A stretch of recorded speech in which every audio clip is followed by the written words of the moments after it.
네, 일단 지금 4시 5분이니까 시작하도록 하겠습니다.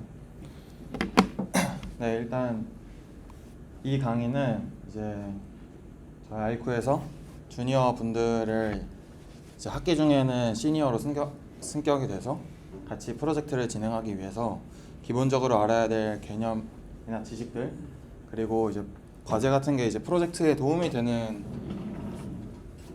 과제가 나갑니다. 그래서 이거를 다 했을 경우에는 시니어 분들과 같이 해도 문제가 없을 거라고 이제 판단을 하는 하에 이제 프로젝트를 학기 중에 진행하게 되거든요.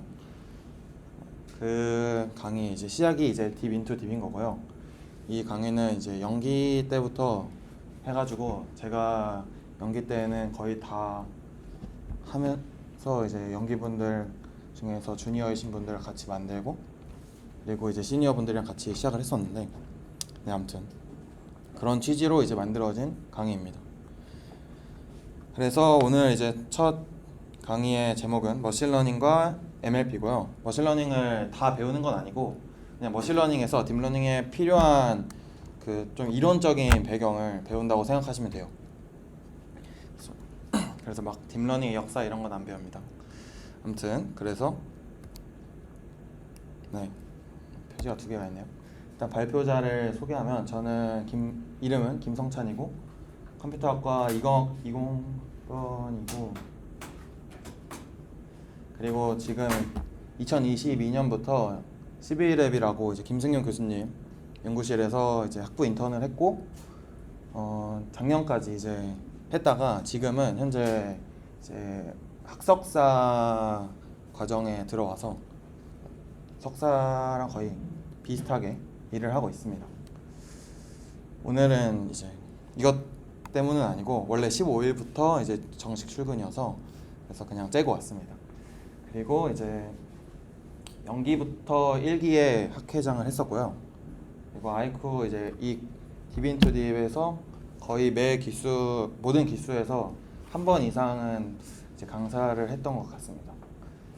제가 이제 좀 관심 있는 분야를 딥러닝에서는 이제 원래 너프를 좀 했었고요. 너프가 이제 3D 리프레젠테이션이라고 해서 우리가 있는 이 피지컬 물리 세계를 뉴럴 네트워크를 통해서 이제 표현을 하는 그런 분야인데 되게 어렵지만 재미있는 분야라서 한번 해보면 좋고, 그리고 지금은 이제 너프가 너무 어려워서 이제 그 팀을 탈출해서 이제 비디오 쪽을 하고 있습니다. 구체적으로는 이제 비디오 세그멘테이션 쪽을 하고 있고, 근데 최근에 좀 비디오 세그멘테이션 하면서 괜찮은 아이디어가 하나 생각나는 게 있는데 그게 또 너프랑 관련이 있어가지고 다시 돌아갈 수도 있고요. 그리고 원래 비디오 할 때 이제 비디오 멀티모달 쪽을 하려고 했는데 랭귀지랑 비디오를 같이 하는 연구를 해보려고 했는데 아직은 아이디어가 안 나와서 일단은 비디오만 하고 있지만 멀티모달 쪽에도 관심을 가지고 있습니다.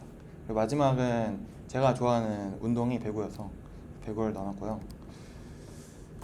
네, 이제 시작을 하면 오늘 목차는 다음과 같이 이제 인트로덕션 쪽에서는 간단하게 아까 말한 머신러닝 쪽에서, 그러니까 딥러닝에서 필요한 머신러닝의 이론적인 부분들을 좀 같이 볼 거고요. 그리고 이제 딥러닝에서 가장 기본적으로 배우는 뭐 다들 알 수도 있는데 MLP에 대해서만 배우는 게 아니라 뭐 로스나 아니면 러닝 알고리즘이 어떻게 되어 있는지에 대해서 간단하게 배울 예정입니다.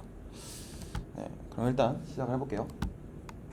What is Artificial Intelligence라고 해서 이제 인공지능을 배우기 전에 지능이 뭔지에 대해서 좀 생각을 해봤는데, 제가 어제 밤에 와서 이제 자료를 준비하다 보니까 생각보다 이게 너무 옛날에 공부한 것기도 하고, 이게 현재 제가 하는 연구에는 엄청 관련성이 있지는 않다 보니까 예전에 이제 했던 자료를 좀 보면서 했는데, 그때 당시에 제가 고민했던 게 이제 지능의 요소가 뭘까를 좀 생각을 해본 다음에 인공지능을 배우면 좋을 것 같았나 봐요. 그래서 그렇게 써놨나 봐요. 그래서 이제 지능의 요소로서 이제 현상이 있고, 현상에 대한 인식과 분석, 그리고 시행착오와 학습을 통해서 이제 지능이 만들어진다고 생각을 했대요.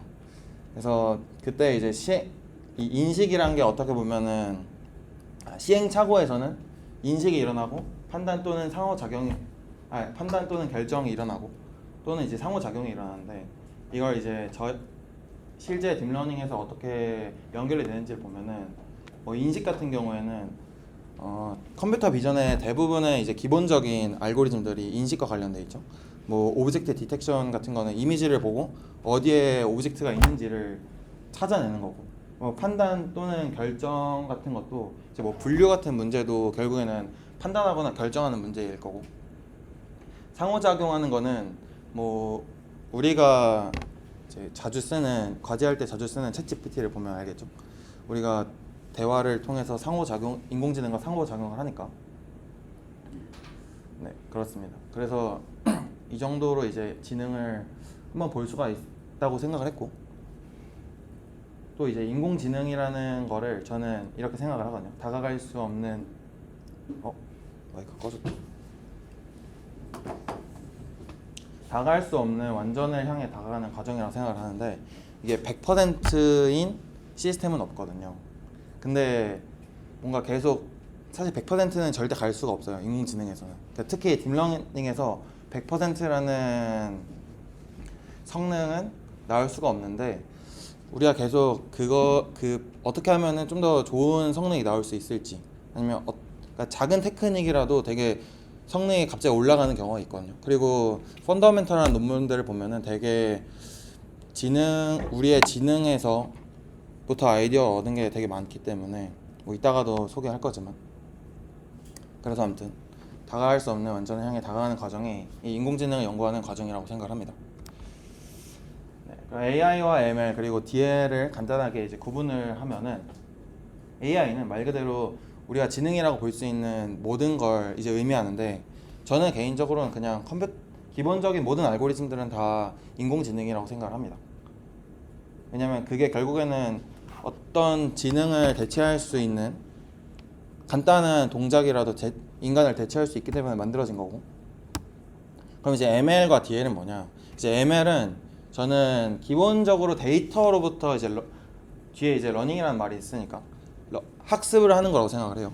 근데 학습이라는 게 꼭 어떤 패턴을, 그러니까 꼭 이제 딥러닝에서 나오는 뭐 에포크를 여러 번 돌려가면서 이제 찾아내는 건 아니고, 그게 아니라 이제 패턴을 안에서 찾아내는 과정이 이제 머신러닝인 거죠. 그리고 그 패턴을 찾아내는 어떤 대상이 있을 텐데, 그 알고리즘이 이제 딥 뉴럴 네트워크를 사용하는 게 딥러닝이라고 볼 수 있다고 생각합니다. 그래서 이제 머신러닝으로 가는 거는 이제 데이터로부터 뭔가 규칙을 찾는, 원래는 우리가 룰 베이스라고 해서 우리가 직접 어떨 때는 어떻게 하자, 뭐 if else 이런 걸 써서 소프트웨어를 짜잖아요. 근데 이제 머신러닝으로 넘어오면서 데이터를 활용하는 시점이 되는 거고, 데이터로부터 이제 어떤 규칙을 찾아내는 거죠. 그리고 딥러닝은 그 규칙을 찾아내는 대상이 이제 딥뉴럴 네트워크인 겁니다. 자, 머신러닝의 이제 키 컴포넌트인데요. 일단 당연히 아까 말했던 것처럼 데이터로부터 어떤 규칙을 찾아내는 거니까 데이터가 당연히 필요하고, 그 규칙을 찾아내는 대상이 필요하니까 그게 바로 모델일 거고, 그리고 이제 우리가 이 모델이 찾아낸 규칙이 얼마나 좋은지를 평가할 수 있는 게 이제 오브젝티브일 거고, 그 오브젝티브는 이제 보통 이제 숫자로 수학적으로 이제 계산을 할 수 있게끔 뭐 설계돼 있을 텐데, 이제 수치가 나올 거고, 그 수치들을 바탕으로 어떤 모델이 더 좋은 모델인지를 찾아가는 과정이 이제 옵티마이제이션 알고리즘이라고 볼 수 있어요. 그래서 이렇게 네 가지로 뭐 비유를 하자면, 데이터는 수학책인 거고, 모델은 학생인 거고, 오브젝티브는 뭐 학습 목표인 거고, 이제 옵티마이제이션 알고리즘은 선생님이라고 볼 수 있겠죠. 그러니까 아니면 학생을 가르치는 어떤 교육 과정인 거죠. 그리고 이제 그래서 구체적으로 보면 데이터부터 볼게요. 데이터는 이제 제가 알고 있는 데이터들을 쭉 나열해봤는데, 일단 뭐 비디오, 이미지, 그다음에 텍스트 데이터도 있을 거고, CSV처럼 이제 표로 되어 있는 것도 있고, 그리고 이제 오디오 아니면 그래프라고 해서 우리가 컴퓨터학과 뭐 알고리즘에서 배우는 그 그래프인데요. 이런 다양한 뭐 간단한 예시를 들면 비디오는 제가 하고 있는 것처럼 뭐 비디오 안에서 세그멘테이션을 할 수도 있고 아니면은 뭐 비디오 상에 있는 어떤 점을 찍었을 때 그 점이 공간에서 어떻게 이동하는지를 계속 트래킹하는 포인트 트래킹 같은 게 있고요. 그리고 뭐 이미지는 우리가 아는 되게 많은 태스크가 있죠. 그리고 텍스트는 NLP는 제가 엄청 잘은 모르는데 뭐 감정 분석도 있을 거고 아니면 뭐 텍스트 제너레이션도 있을 거고 그렇습니다. 그리고 뭐 약간 데이터를 섞어서 하는 것도 있는데 오디오랑 이제 비디오를 섞어서 하면은 토킹 헤드라 해서 오디오를 넣어줘서 오디오랑 첫 번째 프레임을 넣었을 때 그 첫 번째 프레임이 어떤 특정한 사람의 얼굴인 거예요. 그래서 그 얼굴을 변형을 시켜서 이 사람이 말하는 것처럼 이제 만들어주는 제너레이션 태스크도 있습니다. 그런 식으로 이제 다양한 데이터를 섞어서 머신러닝을 할 수 있고요. 근데 이제 데이터에 대해서 얘기를 할 때 좀 중요한 게 이게 샘플링을 하는 과정인데 저희가 결국에는 실제 세상에 있는 모든 데이터를 얻을 수는 없고 그리고 실제 세상에 있는 데이터라고 해도 꼭 유의미한 데이터만 있는 건 아니에요. 그래서 이제 요거를 이건 이거는 그냥 음성의 파형이라고 생각을 하면 우리가 음성의 파형을 데이터로 만들 때 이렇게 샘플링하는 과정이 필요한데 샘플링은 완벽하지 않기 때문에 그러니까 데이터를 수집하는 과정을 이제 샘플링이라고 했을 때 이런 식으로 완벽하진 않거든요. 분명 그 데이터가 갖고 있는 어떤 편향이 있을 거고 그리고 데이터를 얻는 과정에서 뭐 센서가 사용되거나 아니면 사람이 또 어노테이션을 할 수도 있고 다양한 과정에서 이제 노이즈가 분명히 존재할 수밖에 없습니다. 근데 이게 이제 샘플링 안에 이제 랜덤성 때문에 실제로 이제 머신러닝을 하면은 데이터에 따라서 모델이 분명 성능의 차이를 가질 수밖에 없거든요. 이게 나중에 나오는 이제 모델을 평가하는 부분에서 되게 중요한 내용이랑 관련이 있는데 일단 데이터를 샘플링하는 과정에서 분명 노이즈가 있고 그 노이즈 때문에 모델이 달라질 수 있다 라는 거를 좀 머릿속에 넣어두시고요.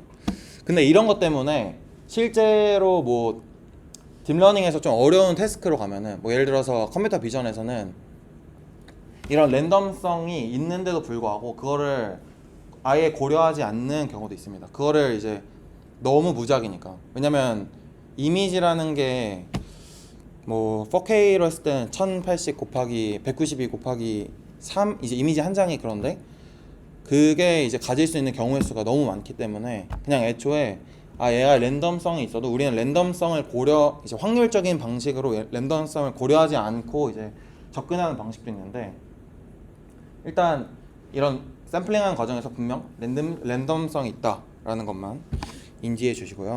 그리고 이제 모델인데 모델 같은 경우에는 요 앞에 두 개 있는 거는 간단한 이제 머신러닝에서만 쓰는 모델인데 뭐 선형회귀라고 해서 선형회귀가 있고 그리고 이제 디시전 트리라고 해서 트리 구조의 머신러닝 모델이 있고 마지막에 이제 딥뉴럴 네트워크인데 이런 모델에 대해서 이제 좀 집중해서 봐야 되는 것 중에 하나가 모델 컴플렉시티가 있고 그리고 모델마다 갖고 있는 이제 아키텍처가 있는데 그 아키텍처로부터 오는 바이어스라는 게 있습니다. 일단 모델 컴플렉시티는 뭐냐면 모델이 얼마나 복잡한지를 말하거든요.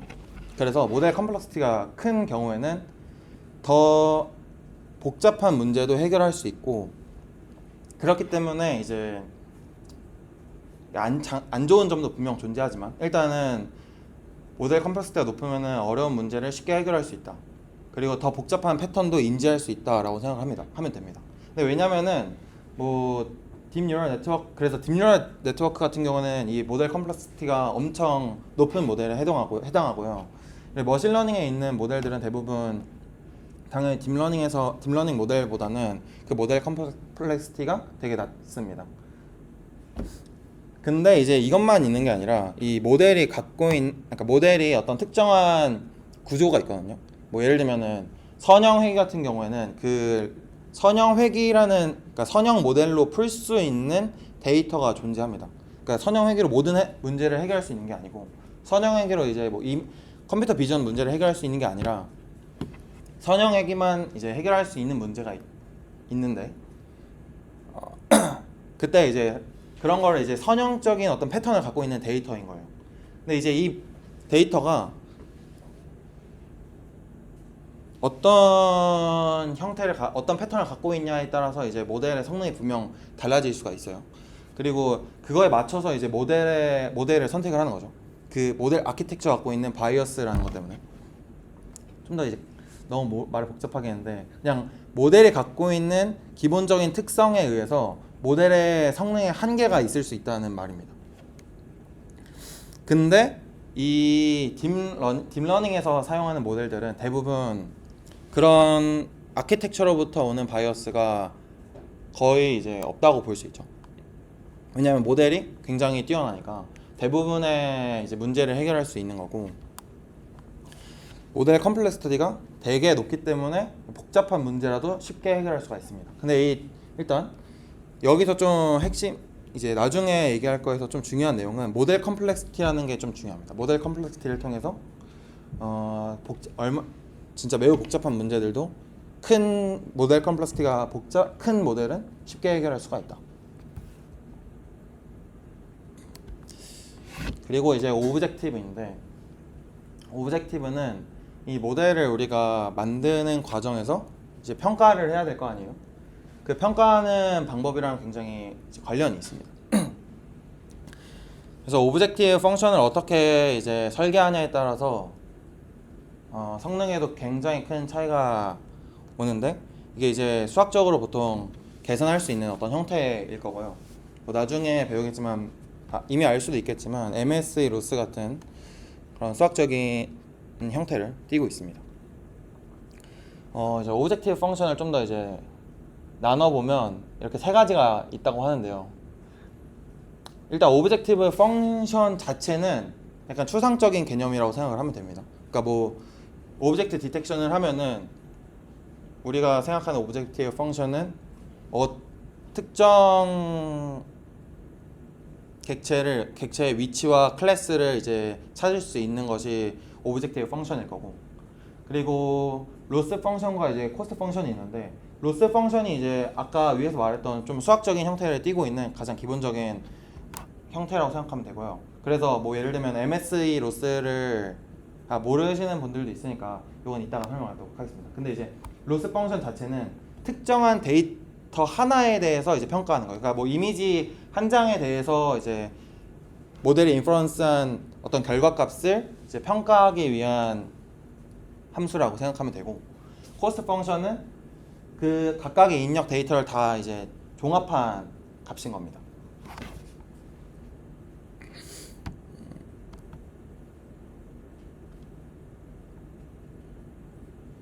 그리고 이제 옵티마이제이션 알고리즘은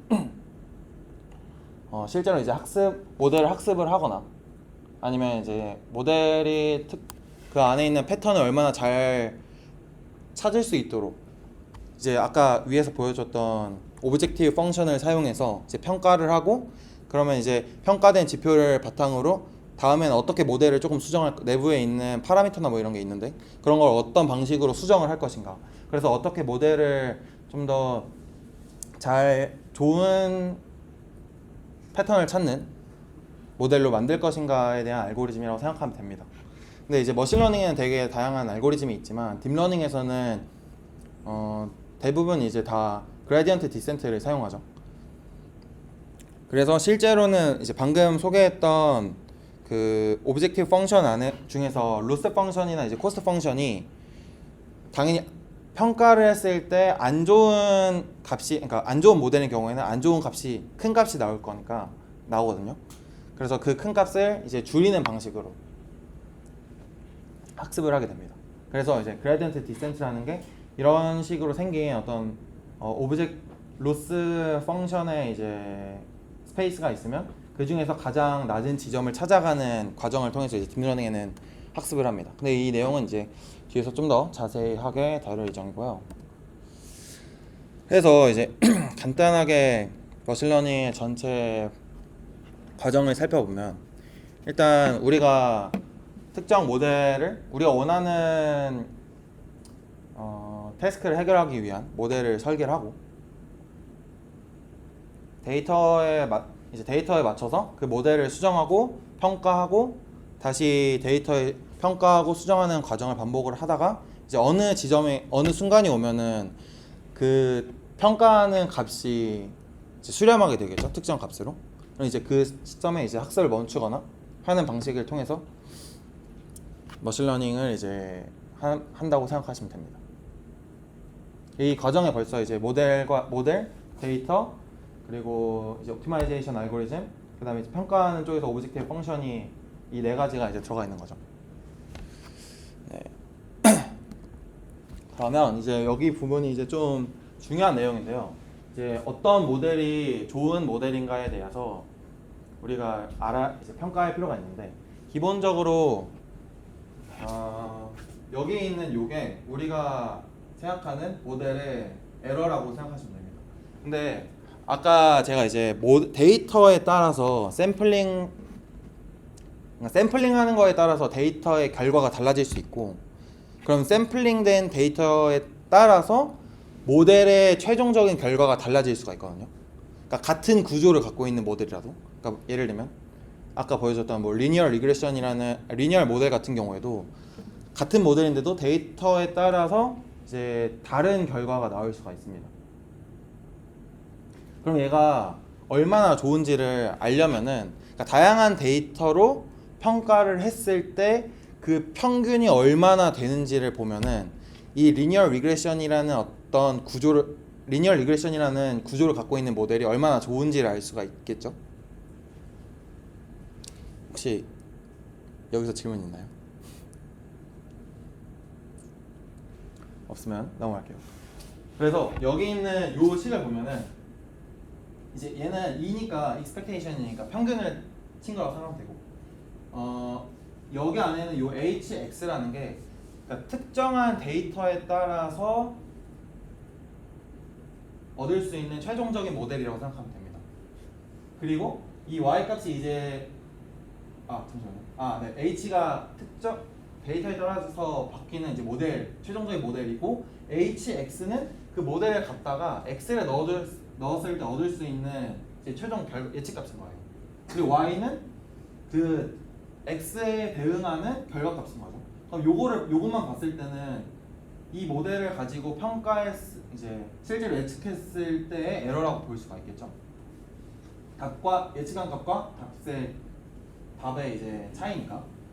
그리고 이 2를 쓰면은, 그러니까 아까 말했던 것처럼 이 h도 결국에는 변수여서, 그러니까 다양한 hx가 나오는데 그 다양한 hx의 평균값을 볼 수 있는 거니까 결국 이게 그 리니어 리그레션이라는 모델이 갖고 있는 최종적인 성능이라고 볼 수가 있습니다. 그래서 이 최종적인 성능, 그러니까 에러니까 이게 작을수록 좋은 건데, 이게 뭘로 이루어져 있냐면 이 뒤쪽은 이제 이 전개하는 식을 제가 원래 있는데 뺐는데 베리언스와 노이즈 그리고 바이어스라는 이 세 개의 텀으로 이루어져 있습니다. 그러니까 좀 더 간단하게 말하면 실제 모델이라는 거는 모델의 성능, 모델이 갖고 있는 에러는 베리언스와 노이즈 그리고 바이어스라는 걸로 이제 구성이 되어 있다고 보면 됩니다. 그럼 이제 이 세 개가 뭐냐면, 일단 노이즈부터 설명하면 노이즈는 데이터 자체가 갖고 있는 노이즈예요. 아까 말했던 것처럼 샘플링 할 때 노이즈가 센서나 뭐 이런 거에 의해서 들어올 수 있다 했잖아요. 그렇기 때문에 얘네는 모델을 우리가 아무리 성능을 향상시켜도 얻을 수가 없는, 그러니까 줄일 수가 없는 부분에 해당합니다. 그래서 우리는 베리언스와 바이어스 부분을 이제 줄이려고 노력을 하는 건데, 그럼 베리언스라는 것과 바이어스가 뭐냐?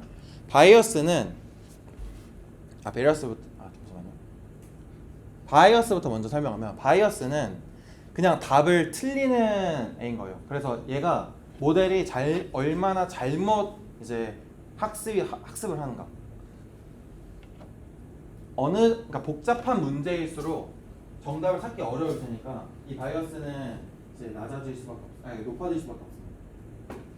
아니면 모델은 그냥 문제가 복잡한 정도는 이제 일정한데 모델의 성능이 안 좋은 모델을 쓰면은 당연히 바이어스가 높아지겠죠. 그리고 이제 베리언스라는 건 뭐냐면 모델이 얼마나 불안정한가를 의미하는데, 아까 얘기한 것처럼 데이터에 따라서 모델이 바뀐다고 했잖아요. 최종적인 모델의 결과가 바뀐다고 했잖아요. 여기 있는 이 H, 이게 뭔지 모르겠는데 위에 짝대기가 있는 HX는 그러니까 이 HX들의 평균인 거거든요. 그러니까 평균으로부터 얼마나 멀리 있냐 이걸 말하는 건데, 이게 분산의 개념이잖아요. 우리가 수학에서 배우는 분산.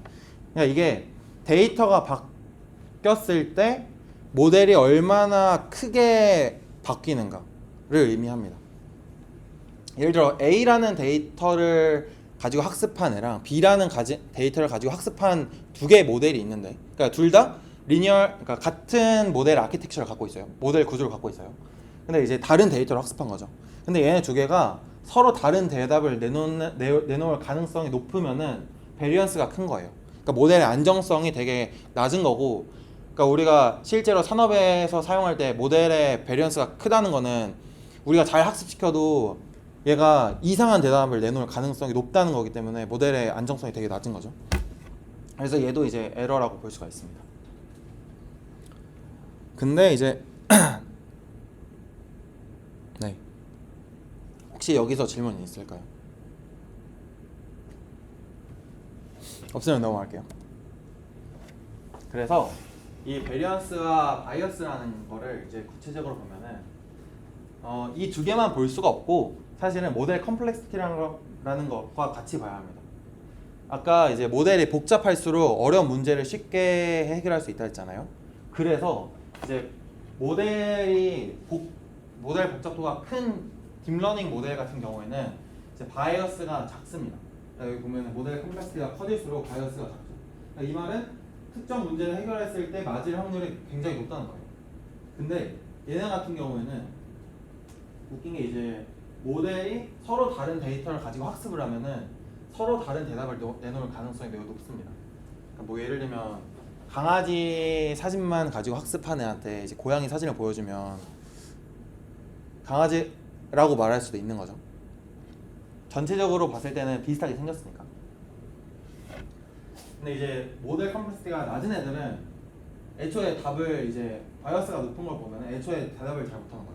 복잡한 문제는 해결하지 잘 못하는데, 얘네 같은 경우에는 웃긴 게 이제 비슷하게 틀리는 거죠. 그러니까 틀리면 다 틀리는 경향을 갖고 있는 거죠. 그래서 얘네는 이제 베리언스가 낮습니다.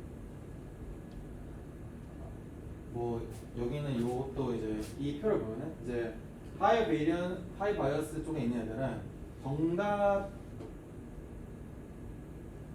잠시만요.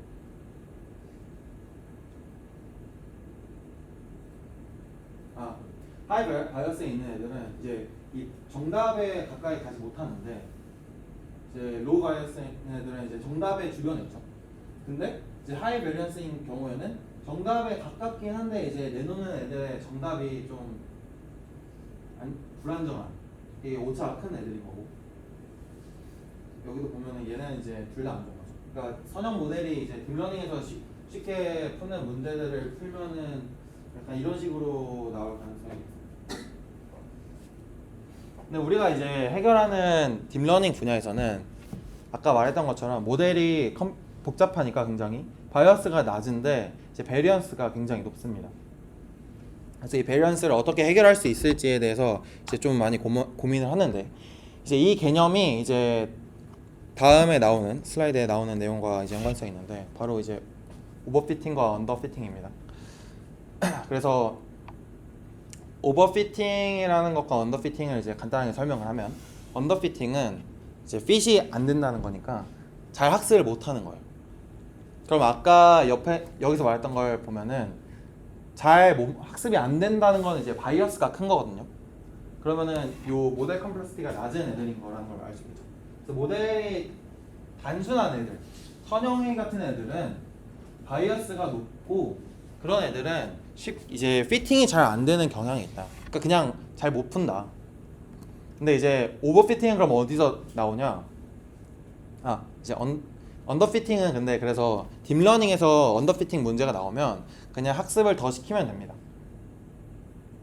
더 여러 번 보게 하면은 애가 잘 풀 수밖에 없습니다. 근데 이제 오버피팅은 그러면은 어디서 나오냐? 이제 오버피팅이 ML에서 나오는 경향과 딥러닝에서 나오는 경향이 좀 다른데, 그 ML에서 나오는 거는 나중에 궁금하면 한번 찾아보시고, 이제 그건 좀 약간 데이터랑 좀 더 많이 관련이 있기 때문에. 딥러닝에서 오버피팅은 얘가 너무 똑똑해서, 약간 비유를 하자면 그 책을 다 외워버리는 거라고 생각하면 돼요. 그러니까 우리는 수학을 공부할 때 그 안에 있는 원리를 공부하려고 하지 수학책을 암기하지는 않잖아요. 근데 이 똑똑한 친구는 그냥 암기를 너무 잘해서 수학책을 외워버리는 거죠. 그러면은 그 다 외워버린 친구는 외워버리는 거에 너무 집중을 하다 보니까 원리를 잘 몰라서 다른 책을 봤을 때 못 푸는 겁니다. 그래서 이제 오버피팅을 하면 이렇게 복잡하게 되어 있는 패턴들도 잘 학습을 하는데, 우리가 생각하는 최종 약간 이상적인 답은 이런 게 아니거든요. 뭐 이런 거나 이런 거는 버려도 된다고 생각할 거란 말이에요. 그러니까 그게 우리가 생각하는 어떤 원리에 좀 더, 원리나 아니면은 근본적인 패턴에 좀 더 관련이 있다고 볼 수 있는데, 이제 오버피팅은 다 외워버리니까 저런 애들까지 그냥 다 반영을 해버리는 거죠. 딥러닝은 오버피팅이 되게 잘 되기 때문에 이걸 좀 이제 방지할 필요가 있습니다. 근데 요게 잘 된다는 게 뭐냐면, 아까 말했던 거랑 그 베리언스랑도 이제 같이 볼 수가 있는데, 베리언스라는 게 데이터가 바뀌었을 때 얼마나 모델이 바뀌냐라고 했잖아요. 근데 이렇게 잘 외우는 친구는 이 데이터가 아니라 또 다른 이제 데이터를 가지고 왔을 때 거기에 또 오버피팅을 하면은 두 개가 그리는 약간 이런 선이 완전 다를 수가 있겠죠. 그러니까 이게 어떤 데이터를 가지고 학습을 하더라도 비슷한 결과가 나오는데 근본적인 패턴이나 정답을 이제 원리를 좀 더 잘 찾는 놈이 좋은 거죠. 근데 이제 딥러닝에서는 그런 거를 잘 못하기 때문에 베리언스가 굉장히 크다 라고 보일 수 있습니다.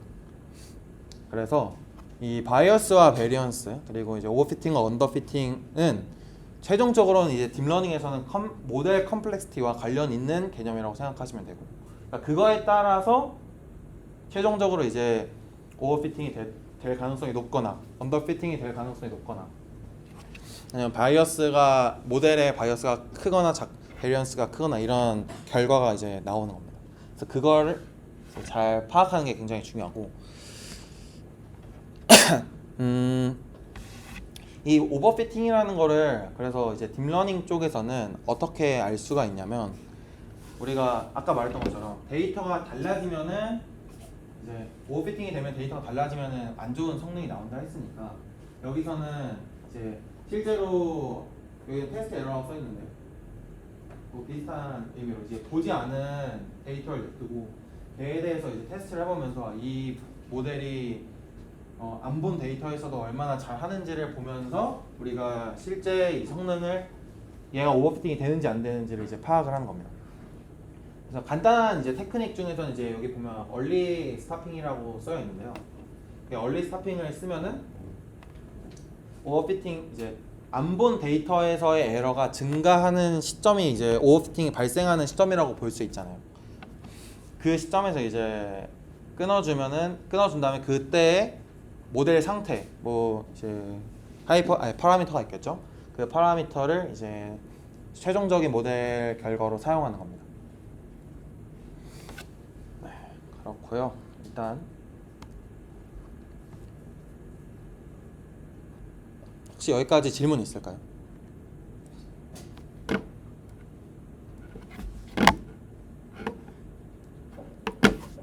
없으면 이제 이어가 볼게요. 그래서 이 오버피팅을 어떻게 처리하는지에 대해서는 제가 이제 4회 딥인투 딥 4회차에 발표를 하는데, 그때 이제 좀 다뤄볼 예정이고, 뭐 간단하게 이제 설명을 하면은 이 모델이라는 게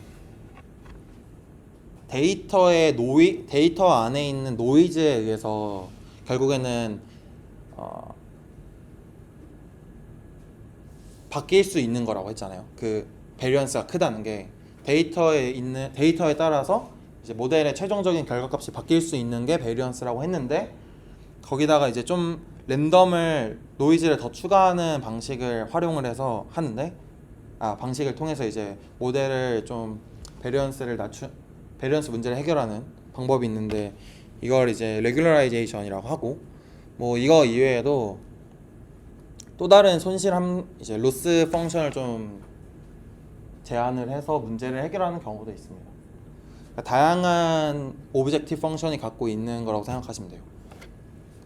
실제로 뭐 제가 최근에 봤던 논문 중에서는 NLP에 있는 NLP 논문인데, 그냥 모든 태스크를 이제 하나의 모델로 학습을 시키면, 그러니까 뭐가 있지? NLP 태스크 또 텍스트 제너레이션도 있을 거고, 아는 게 텍스트 제너레이션밖에 없어가지고 다른 거 모르겠는데, 네, 그러게 NLP 좀 공부 좀 해야겠다. 아무튼 그렇습니다.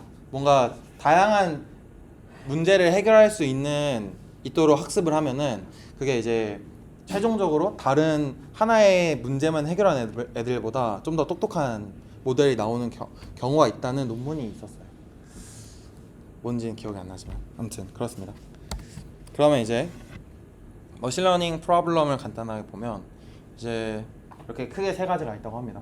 unsupervised learning 있고, supervised learning 있고, reinforcement learning이 있는데, reinforcement learning은 제가 아예 이제 문외한이라서 잘 모르지만, 이제 그래서 제가 이제 supervised learning과 unsupervised learning에 대해서 이제 얘네가 어떤 걸 추구하는지에 대해서 좀 설명을 해볼까 해요.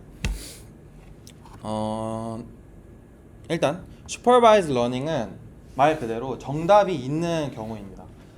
간단하게 말해서 이제 이미지를 분류하는 태스크를 먼저 얘기를 해볼게요.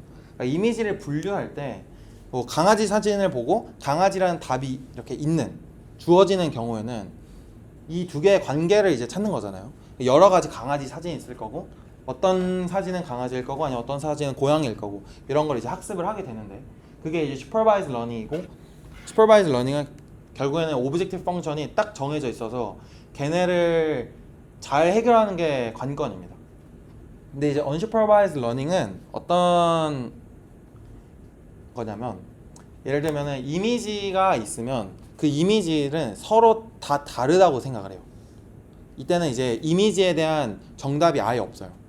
그래서 이미지가 주어지고, 그 이미지를 이제 모델에 넣어서 최종적인 결과값을 얻는데, 그때 서로 다 다르다고 이제 우리가 생각을 하니까 걔네가 이제 최종적인 결과값이 다 멀어지게 학습을 하는 경우가 있어요.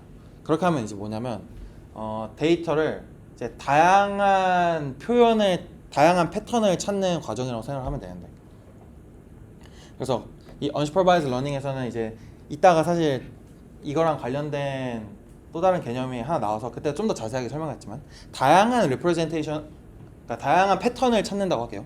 다양한 패턴을 찾는 것을 목표로 하고, 얘는 supervised learning은 정해진 표현을 찾는 것을 목표로 합니다. 그래서 unsupervised learning을 사용한 후에 이제 supervised learning을 하면은, 얘가 이제 좀 더 다양한 패턴을 찾는다고 했잖아요. 그리고 나서 이제 그 패턴을 바탕으로 새로운 이제 어떤 목적을 가지고 학습을 했을 때 좀 더 좋은 결과가 나오는 경우가 있습니다. 그래서 머신러닝에, 그리고 애초에 이제 딥러닝 쪽에서는 데이터를 찾기가 너무 어렵기 때문에 unsupervised learning 뿐만 아니라, 뭐 예를 들어서 일부 데이터만 정답이 있는 이제 semi supervised learning이나 아니면 self supervised learning이라고 해서, 기존에 이제 학습되어 있는 엄청 큰 모델을 갖다가 이제 레이블이 없는 데이터에다가 이제 예측을 해요. 프레딕션을 해서 얻은 특정 정답이 있겠죠. 그럼 이제 걔를 약간 티처 모델이라고 생각을 해가지고, 티처 모델의 정답을 스튜던트 모델이 학습을 할 수 있게끔 하는 방식도 있습니다. 그걸 이제 셀프 슈퍼바이즈드 러닝이라고 하는데, 아무튼 여기서의 키는 이제 unsupervised learning은 좀 다양한 패턴을 찾는 것, 그리고 supervised learning은 어떤 특정 목적에 맞는 패턴을 찾는 거라고 보면 됩니다.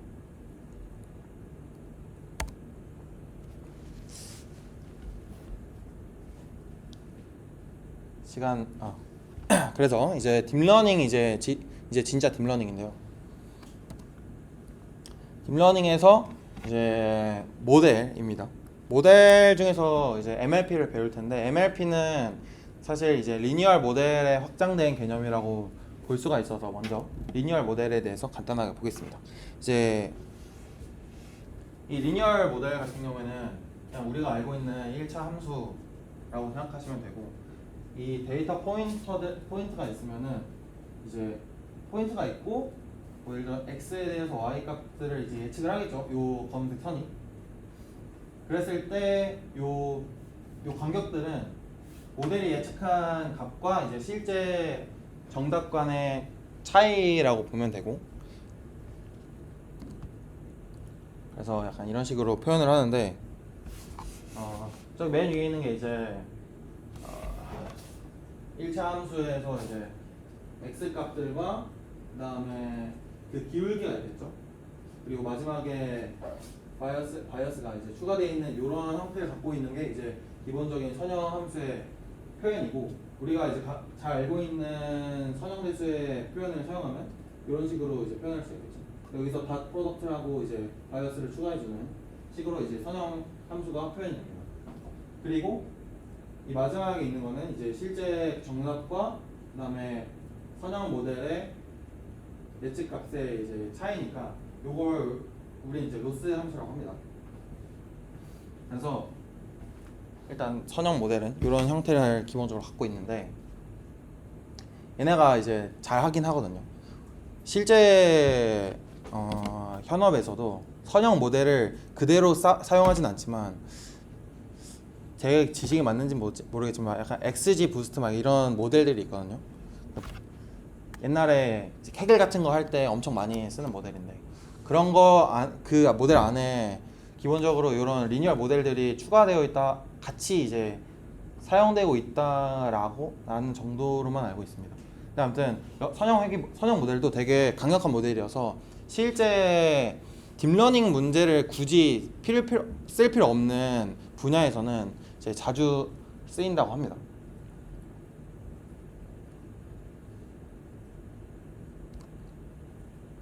근데 이 친구가 이제 아예 해결할 수가 없는 문제가 있어요. 말 그대로 이제 리니얼 모델이다 보니까 선형적인, 아까 맨 처음에 말했던 모델 아키텍처로부터 오는 어떤 바이어스가 존재합니다. 그러니까 모든 이 모델을 가지고 해결할 수 있는 문제는 선형적이어야 된다는 가정이 필요한 거죠. 그래서 이제 XOR 문제 같은 경우에는 이제 해결할 수가 없습니다. 왜냐면 TF를 특정한 선 하나로 나눌 때 AND나 OR 같은 경우에는 나눌 수 있는데, XOR 같은 경우에는 하나의 선으로는 이제 분류할 수가 없는 문제가 있죠. 그래서 이런 선형 함수가 XOR 문제 같은 문제를 해결할 수 없는, 그러니까 단순한 모델이기 때문에 딥러닝에서 이제 좀 더 복잡한 문제로 가면은 이런 이제 해결할 수가 없는 단점을 보입니다.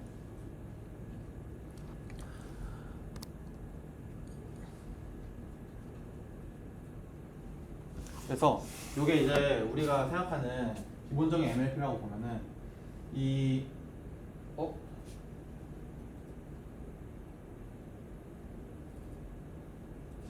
요 선들을 이제 아까 선형 모델에서 어떤 그 웨이트가 있었잖아요. W가 있었잖아요.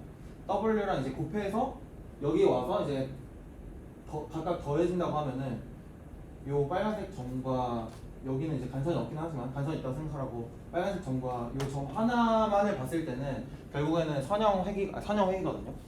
그래서 기본적인 이제 틀이라는 게 결국에는 선형 회귀라고 볼 수가 있는 거죠. 그 MLP도. 근데 MLP가 선형 회귀를 할 때 하나의 값만 예측을 할 수도 있지만 여러 개의 값을 예측하는 경우도 분명 존재한단 말이에요. 그러니까 하나의 데이터를 갖다가 이제 여러 개의 값을 동시에 예측을 하는 경우에는 뭐 3개의 인풋이 들어오면은 2개를 예측을 하거나 그런 식으로 하겠죠. 근데 실제로 보면은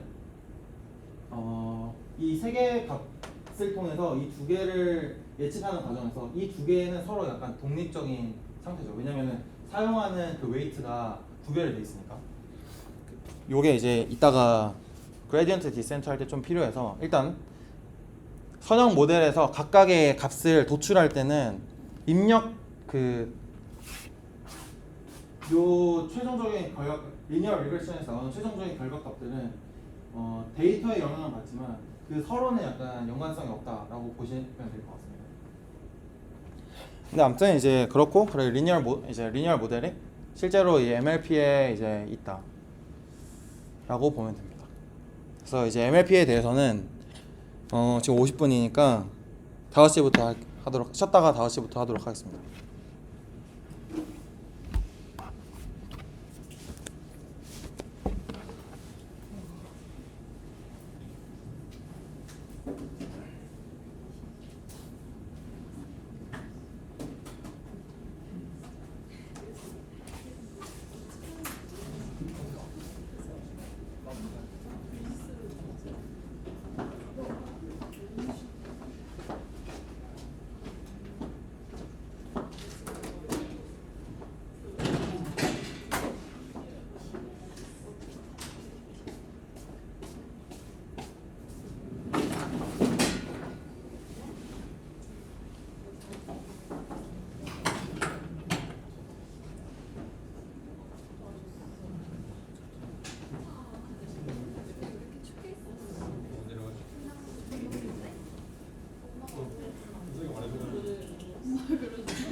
자기만의 인생을 만들었다. 나 언니랑 수빈이랑 선물 사왔는데 주연이랑 지금 딱 4명 정혜를 보내서 그래서 언니랑 수빈이는 동서 아래에 그래서 요준이랑 주연이는 더 먹을 거야.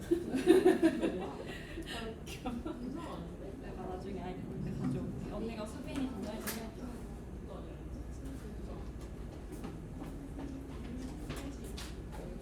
동사가 작은 편인데 그죠? 네 맞아요.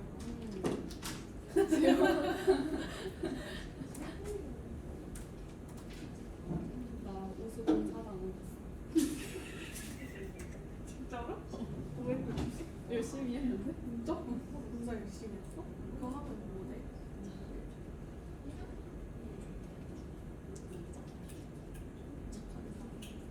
요준이도 받았대.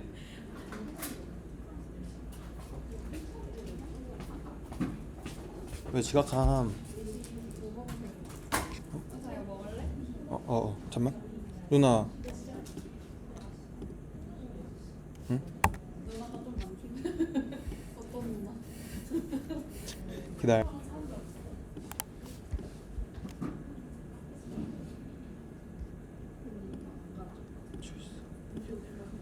왜 지각함?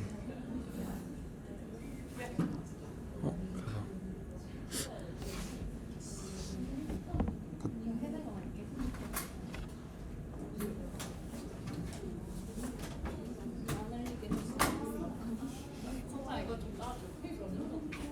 남석이가 줬어. 너도 이거 줄까? 이거 좀 있어. 진짜 한정판이야. 형 재밌게 정수기 있나? 아, 2층 가. 2층? 추천하는데 2층 가. 그거 마시면 더 목마를 것 같아. 이거 진짜 맛있는데. 나중에. 얼그레이 맛이야. 응? 한정판이야. 달아? 조금 나. 단 거 안 좋아해. 단 음료 안 먹어.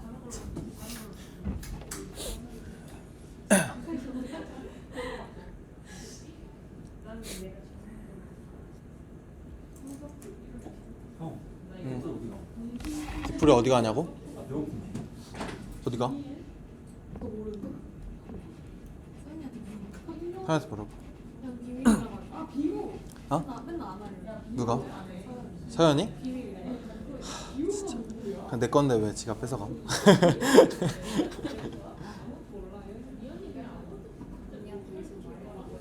맞아 시켰어. 뭘 시켜? 커밍. 응? 커밍. 응? 커밍을 시켜? 축구. 매니저. 응? 매니저. 아 누나 매니저야? 너 좋아해? 아니 나 축구 안 좋아해. 진짜 안 맞아. 어? 아까 저기 써놨잖아 배구 좋아한다고. 아 누나 안 왔지? 지각해서 몰라.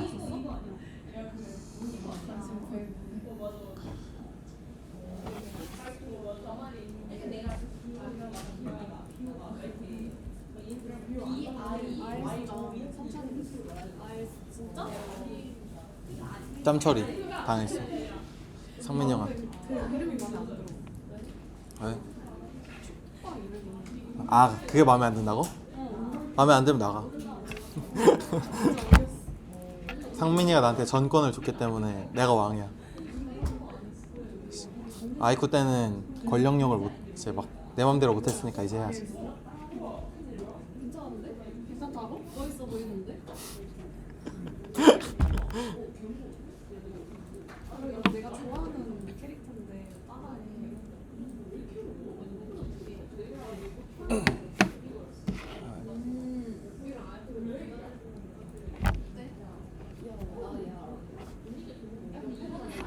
성민이는 연대를 옮기고 나서 감성글 썼잖아.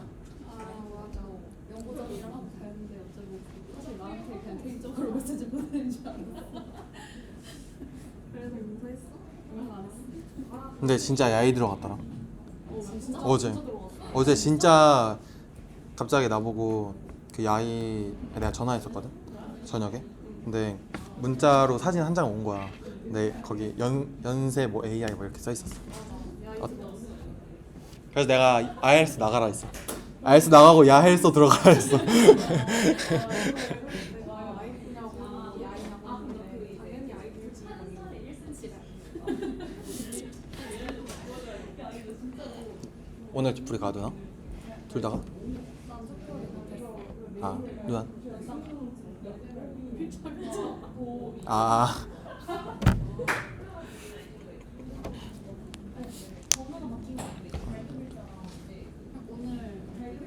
오늘 정연이 들어왔는데. 내가 아는 정연이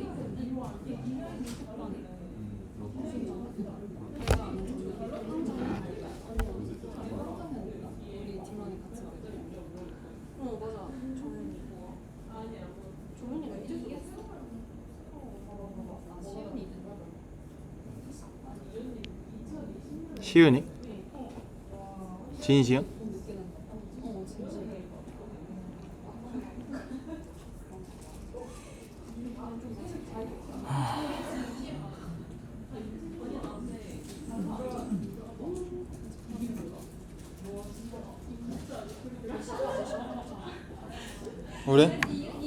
우리 5시.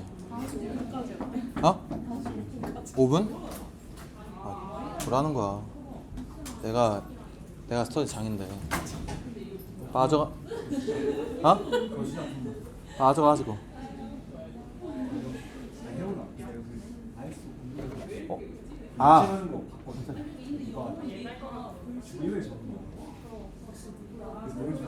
간지가 안 나네. 주일에? 저번 학기에 힘들더라고. 누가 주일이야? 난 그래서 성민이한테 욕 먹었어.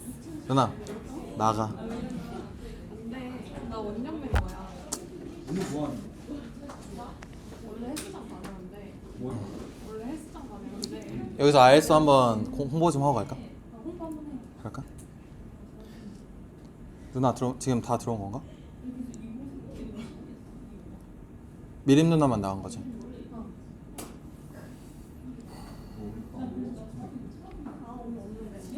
달라는 게 아니고 달라는 게 아니고 아니면 안 좋은 거야. 응? 아니 안 먹었대. 너 원래 안 먹었는데. 아몬드야? 아몬드? 아니 아몬드는 또 불포장 바나나. 아 짜증나.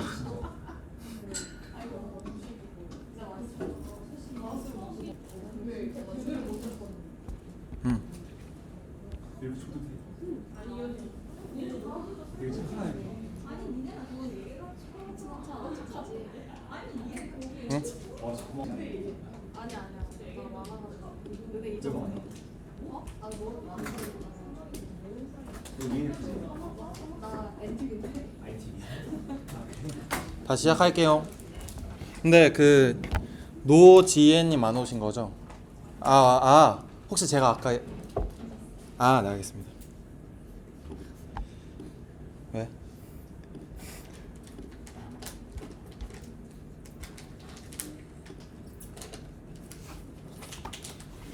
네. 이제 다시 MLP부터 얘기를 해볼게요. 근데 다시 시작하기 전에 그 아이쿠에 보면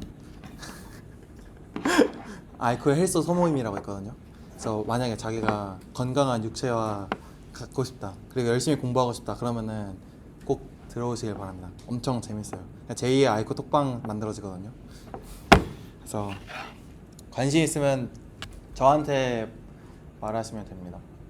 일단 MLP를 다시 볼게요. 그래서 MLP가 그 선형 회귀로부터 이제 나온 개념인데, 아까 봤던 이제 W라는 거를 이제 매트릭스 연산을 그러니까 여기서 3개에서 4개의 값을 이제 도출하려면 매트릭스 연산을 해야 되거든요. 그러니까 3개에서 하나로 가려면은 닷 프로덕트를 할 때 3개의 값이 필요하잖아요. 근데 5개네.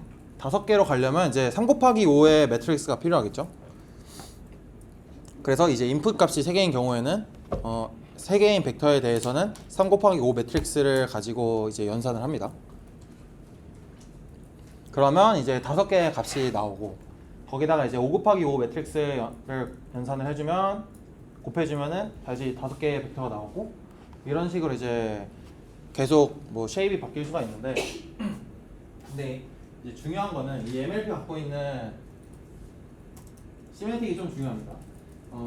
3개의 입력 값에 대해서 이 벡터로 봤을 때는 벡터를 이제 행렬을 통해서 이제 트랜스폼 해주는 거잖아요. 그게 그 벡터의 3개의 값에 대한 입력 값에 대한 어떤 또 다른 벡터가 나오는 건데, 그걸 이제 우리는 임베딩 벡터라고 이제 표현을 합니다. 그러니까 그게 뭐냐면 이 인풋 데이터가 갖고 있는 어떤 패턴을 이제 해석한 거라고 볼 수 있습니다. 그러니까 특정한 해석을 갖고 있는 거죠, 그 임베딩 벡터가. 그리고 그 해석, 이 5개의 값이 어떤 해석을 하고 있고, 그거를 이제 또 다시 트랜스폼, 행렬 곱을 통해서 또 다른 임베딩 벡터를 가져오면, 이제 이게 깊어질수록 나오는 벡터는 이 인풋 데이터에 대한 복잡한 패턴을 인식을 할 수가 있는, 아니면 복잡한 패턴을 가지고 있는 벡터로 이제 생각을 할 수가 있어요. 그래서 MLP라는 개념 자체가 이 깊으면 깊을수록 복잡한 패턴을 가질 수가 있고, 그리고 각각의 이 나오는 벡터, 각각의 레이어를 통과할 때마다 나오는 그 벡터는 특정한 임베딩 벡터로서 그게 이제 인풋에 대한 어떤 해석으로 볼 수가 있는 겁니다. 그래서 뭐 MLP에 대해서는 그 정도로 이제 생각을 하시면 되고, 근데 이제 MLP를 이렇게 아까 말한 것처럼 행렬을 이렇게 연속해서 곱을 해준다고 했잖아요. 근데 이제 선대에서 아마 배우셨을 수도 있는데, 뭐 3 곱하기 5랑 그 다음에 5 곱하기 6의 행렬을 이제 매트릭스 멀티플리케이션을 하면 이제 3 곱하기 6인가? 내가 뭐라 했지? 잠깐만, 쉐입을 기억이 안 나네.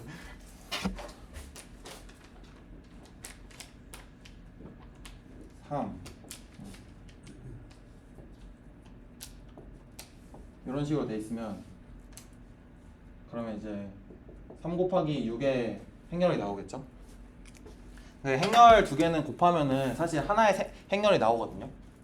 그래서 이거를 연속을 해서 이제 아까 여기서 말한 것처럼 행렬을 연속해서 곱해주는 게, 그냥 곱해주기만 하는 거는 몇 개의 행렬을 곱해주든 간에 결국엔 하나의 행렬로 이제 치환이 됩니다. 그렇기 때문에 사실상 그 MLP가 갖고 있는 의미가 사라져요. 그냥 이렇게 매트릭스 멀티플리케이션만 하면. 그래서 이 중간중간마다 이 non-linearity라는 거를 추가해 줘야 되는데, 그래서 그때 나온 게 이제 활성화 함수 아니면 이제 non-linear function입니다. 그래서 대부분 이제 뭐 렐루를 많이 사용하고요. 컴퓨터 비전 쪽에선. 그리고 그 NLP 쪽에서 왜 렐루를 많이 쓰냐면 비전 쪽에서는 대부분 이제 이미지 자체를 그냥 쓰는데 이미지가 그 픽셀 값이 이제 0부터 255 사이의 값이 있거든요. 그리고 그걸 이제 노멀라이즈해서 0과 1 사이로 사용하던가 아니면 좀 변형을 해주긴 하는데 근데 대부분 그냥 그 이미지 픽셀을 그대로 넣는 경우가 많아요. 0과 1 사이로 노멀라이즈 해준다. 그래서 이 렐루 함수를 사용하는 게 이제 좋다고 많이 알려져 있고 그리고 NLP 쪽은 제가 아는 지식상에서는 그 뭐 단어 하나를 이제 인베딩을 통해서 벡터로 표현을 해주는데 그 벡터가 이제 음수인 경우도 많기 때문에 뭐 리키렐로나 아니면은 탄젠트 하이퍼볼릭 탄젠트처럼 이제 마이너스 1과 음수 나올 수 있는 그런 액티베이션 펑션을 사용한다고 저는 알고 있습니다. 근데 뭐 활성화 함수 같은 경우는 그냥 좀 트렌디한 논문에서 쓰는 거 그대로 쓰면 되고 제가 약간 웃겼던 것 중에 하나는 이제 액티베이션 펑션 중에서 한국인이 발명한 것 중에 이름이 몰루인 것도 있습니다. 아무튼 근데 이제 너는 이 액티베이션 펑션을 넣어주는 게 아까 다시 말하면 두 개의 행렬을 그냥 곱하면은 새로운 행렬로 치환이 될 수 있고 그게 그냥 그 새로운 행렬 하나만 쓰는 게 나으니까 왜냐면 이 경우에는 이제 행렬 연산을 더 많이 하는 건데 새로운 행렬로 하면은 이제 더 연산이 줄어들잖아요. 그래서 그렇게 할 바에는 그냥 그렇게 하는 거는 그리고 사실상 의미가 없기 때문에 이 중간에다가 넌 리니어 펑션을 넣어줘서 뭐 이 넌 리니어 펑션을 여기서 나오는 이제 그 각각의 최종적인 결과 값 있잖아요. 거기다가 이제 추가해 주는 거예요. 그래서 뭐 예를 들면은 여기서 매트릭스 곱을 해주고 그 다음에 나온 최종의 5개의 값에다가 이제 액티베이션 펑션을 넣어주고 다시 매트릭스 멀티플리케이션 해주고 그 다음에 액티베이션 펑션 통과해주고 이런 식으로 이제 사용을 합니다. 그래서 그 중간중간마다 이제 그 벡터 안에 넌 리니어리티가 추가가 되는 개념입니다. 이제 MLP 같은 경우는 Universal Approximation Theorem이라는 게 있는데 이게 MLP로 이제 모든 함수를 근사할 수 있다고 합니다. 네, 이론적인 거라서 이게 실제로는 불가능하죠. 그러니까 불가능한데 약간 수학적으로만 증명이 된 그런 거라서 일단 근데 MLP가 그만큼 아까 말한 것처럼 이게 의미하는 바가 그 딥 뉴럴 네트워크가 갖고 있는 그 컴플렉티가 엄청 높다는 것을 의미하고 있다고 볼 수 있습니다. 그래서 세상에 있는 모든 함수를 이제 근사할 수 있는 가능성이 있는 거죠. 그리고 모델에 대해서 이제 인코드와 디코드라는 내용을 제가 좀 추가를 했는데 아까 말한 것처럼 그 중간중간에 나오는 애들을 이제 인베딩 벡터라고 했잖아요. 그 인베딩 벡터는 그 입력에 대한 어떤 피처 그러니까 해석이라고 볼 수가 있습니다. 그렇기 때문에 이제 서로 다른 이미지를 넣어주면은 당연히 다른 인베딩이 나올 거고 좀 유사한 이미지를 넣어주면 당연히 같은 인베딩이 나오겠죠. 그거를 이제 활용하는 게 굉장히 중요하고 그래서 이제 우리는 대부분 이 인베딩 벡터라는 개념 때문에 MLP가 그러니까 딥러닝 모델이 인풋에 대해서 이제 해석을 하거나 해석한다라고 이제 표현을 해서 이제 representation learning이라고도 이제 표현을 하죠. 근데 이게 이제 기존에 있는 ML 머신러닝과 좀 다른 점이 이제 머신러닝에서는 우리가 좀 통계적으로 중요한 값들을 찾아서 걔네를 이제 피처라고 생각을 하고 입력으로 넣어주는데 뭐 예를 들면은 간단한 데이터가 뭐가 있죠? 막 집값 예측하는 그런 모델 그런 데이터 있잖아요.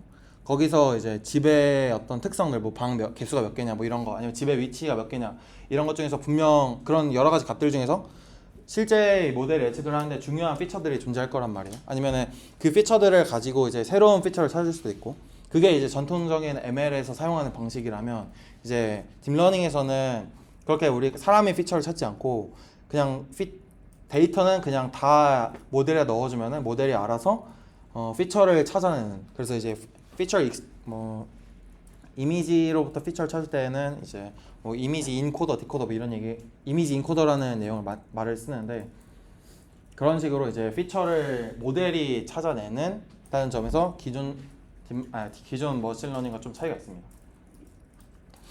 근데 아무튼 그 모델에서 나오는 그런 애들을 이제 모델에서 중간중간마다 나오는 애들을 이제 임베딩 벡터 아니면 이제 피처라고 이제 말을 한다라고 생각하시면 됩니다. 그래서 또 이제 가까이 있는 애들 같은 경우에는 우리가 기본적으로 알고 있는 뭐 수학의 내적 개념을 사용하면 방향이 같은지 아닌지 알 수 있잖아요.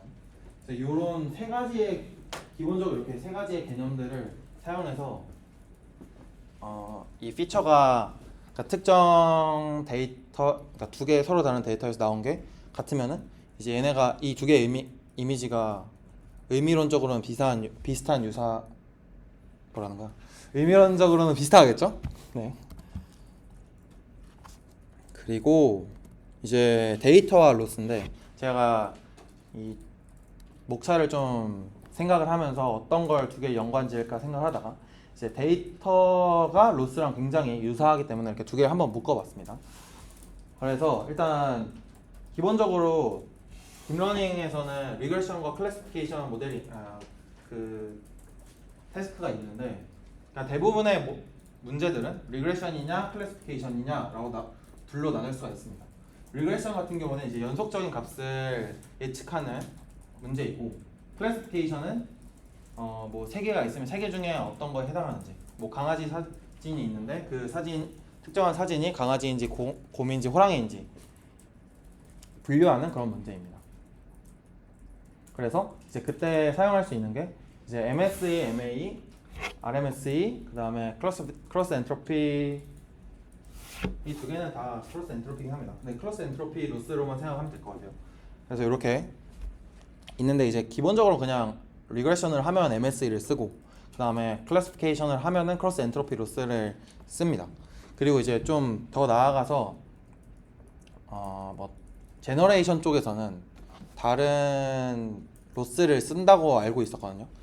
그래서 뭐 수학적으로 좀 깊게 들어가면 KL 다이버전스 뭐 이런 개념도 있는데 그래서 제가 오늘 약간 점심을 이제 다른 연구실에서 디퓨전 연구하시는 분한테 제가 디퓨전을 잘 몰라서 거기서는 이제 디퓨전 쪽에서 이제 이미지 생성할 때 KL 다이버전스 뭐 이런 거 할 때 그런 로스를 쓰냐 실제로 KL 다이버전스 같은 로스를 쓰냐 물어봤는데 실제로는 이제 수학적으로 그거를 MSE 로스로 치환할 수가 있어서 그냥 결국에는 MSE 로스나 크로스 엔트로피 로스 쓴다고 생각하시면 될 것 같아요. 대부분의 문제에서. 근데 이제 결국에는 이 로스들을 어떻게 구성을 하느냐가 좀 더 중요한 거죠. 일단 MSE 로스부터 보면은 이런 식으로 생겨 있습니다. 그냥 정답과 이제 예측값의 차이의 제곱을 다 더한 거죠. 그래서 이제 정답으로부터 멀어지면 멀어질수록 그 값이 MSE가 커지는 양상을 띱니다. 이 MSE 로스를 이제 어디에 쓸 수가 있냐 하면은 이제 첫 번째 태스크인데 얘 같은 경우에는 이제 이미지로부터 뎁스를 예측을 하는 뎁스 이스티메이션입니다. 그래서 밝은 쪽일수록 이제 가까운 부분이고 멀리 있을수록 이제 어두워지게 표현을 되어 있는데 얘는 이제 이 이미지를 하나를 넣어주면은 그 이미지가 픽셀로 이루어져 있으니까 픽셀별로 이제 그 컨티뉴어스한 값을 예측을 하는 거죠. 그러니까 리그레션 문제에 해당하는 거고 그래서 MSE를 사용하는 겁니다. 구체적으로 이제 얘가 어떻게 이렇게 예측을 하는지는 사실 지금은 모를 수밖에 없어서 그냥 생각하지 마시고 그러니까 모델을 얘네도 결국 숫자로 이루어져 있을 거고 얘네도 숫자로 이루어져 있을 텐데 그러니까 얘를 모델에 넣었을 때 나온 어떤 숫자들이 이제 컨티뉴어스한 값을 갖고 있는 거죠. 그래서 이 경우에는 이제 MSE 로스를 사용합니다. 그리고 이제 얘는 오브젝트 디텍션인데 오브젝트 디텍션 같은 경우에는 사실 그 MSE 로스만 쓰진 않고 클래시피케이션 쪽에 그러니까 아까 위에서 말했던 크로스 엔트로피 로스도 같이 사용하긴 하거든요. 근데 일단 이 박스 얘는 이제 어떤 오브젝트가 있으면 이 오브젝트를 이제 다 감싸는 박스를 찾는 거죠. 그래서 기본적으로 4개의 값을 찾습니다. 뭐 바텀 레프트의 값을 찾던가 아니면 탑 라이트의 값을 찾던가 아니면은 위드와 헤이트 그리고 좌표 중앙에 있는 좌표 이렇게 4개를 찾는데 걔네 값이 결국에는 컨티뉴어스한 값이잖아요. 그래서 이 경우에도 이제 MSE 로스를 사용할 수가 있습니다. 그리고 요거는 이제 제가 지금 이제 연구할 때 좀 사용했던 모델인데 이제 옵티컬 플로우라고 해서 두 개의 비디오가 있으면 비디오는 이제 연속적이잖아요. 두 개의 프레임 간의 차이를 예측을 하는 겁니다. 그러니까 뭐 예를 들어서 지금 배경 같은 경우는 가만히 이렇게 점이 있는데 사람에 해당하는 부분은 이렇게 화살표로 이동이 돼 있잖아요. 그게 이제 두 개의 프레임이에서 어떤 점이 어떤 점으로 이동하는가를 예측한 거라고 보면 됩니다. 그래서 이제 사람 같은 경우에는 특정한 포인트가 그러니까 이미지 상에서 어떤 포인트가 분명 특정한 시멘틱 의미를 갖고 있을 거 아니에요. 그러니까 같은 시멘틱인데 이제 얼만큼 이동을 했냐 이런 걸 보는 거죠. 그래서 이 경우에도 이제 앞서 보여줬던 것처럼 그 픽셀 하나하나에 대해서 예측을 하던가 아니면은 우리가 이렇게 점을 하나를 이렇게 딱 찍어주면은 그 점이 이제 어디로 이동을 한다 이런 걸 알려주는데 그게 이동한 그 값이 결국에는 이제 컨티뉴어스한 값일 테니까 그 값이 이제 MSE 로스를 계산할 수가 있는 거죠. 네, 그래서 이제 MSE 로스 이제 약간 리그레션 문제는 이런 게 있고 그때 이제 MSE 로스를 어떻게 사용한다 이 정도 이제 얘기를 했고 그다음에 이제 클래시피케이션 문제입니다. 기본적으로 클래시피케이션에서는 크로스 엔트로피 로스를 사용하는데 이때 이제 소프트 맥스라는 개념이 쓰긴 하거든요. 근데 이거는 간단하게 설명하면 일단 우리가 어떤 뭐 이미지가 있으면 걔네를 결국에는 어떤 숫자들의 집합이겠죠. 걔네를 아까 뭐 MLP에 넣어도 되긴 합니다. 아무튼 이제 네트워크에 넣어서 이제 또 다른 이제 특정한 값들이 이렇게 나옵니다. 그럼 이제 우리가 이 순서대로 얘는 뭐 도그, 그다음 얘는 캣, 얘는 홀스, 얘는 이제 스타 이렇게 4개에 대한 값이 확률적인 값이라고 생각하고 근데 확률적인 값이니까 실제로 0과 1 사이의 값이어야 되고 그리고 다 더하면은 1이어야 되잖아요. 확률은. 그래서 이 소프트 맥스를 사용하면은 이 4개의 값이 0과 1 사이의 값이면서 다 더하면 1인 값으로 바뀝니다. 그러면 얘네를 이제 확률적으로 볼 수가 있는 거죠. 그리고 얘네를 이제 이 중에서 가장 큰 값이 에 해당하는 애가 이제 정답이 되는 그런 식으로 이제 클래시피케이션을 하는데 그러면 이때 나온 이 값을 output probability를 이제 얘를 갖다가 이제 로스로 사용하거든요. 그래서 이런 식으로 그러면은 확률이 이런 식으로 돼 있으면은 그리고 얘가 이제 실제 정답. 그러니까 얘가 1이니까 요 확률이 크면 클수록 좋겠죠.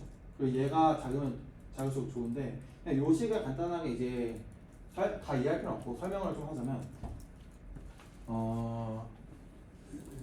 이때 이제 그 정보학에서 엔트로피라는 개념이 사용됩니다. 그러니까 엔트로피라는 게 무질서한 정도잖아요. 그래서 우리가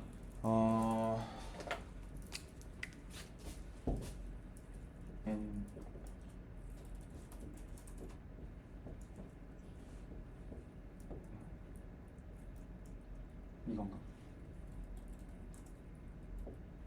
제가 정확하게 기억이 안 나는데 이 n분의 그러니까 어떤 모든 클래스의 확률이 다 동일하면은 그게 다시 말할게요. 그러니까 어떤 이미지를 넣었는데 확률이 이제 나오겠죠. 근데 그 확률이 다 같으면은 뭐가 정답인지 알 수가 없는 상황인 거죠.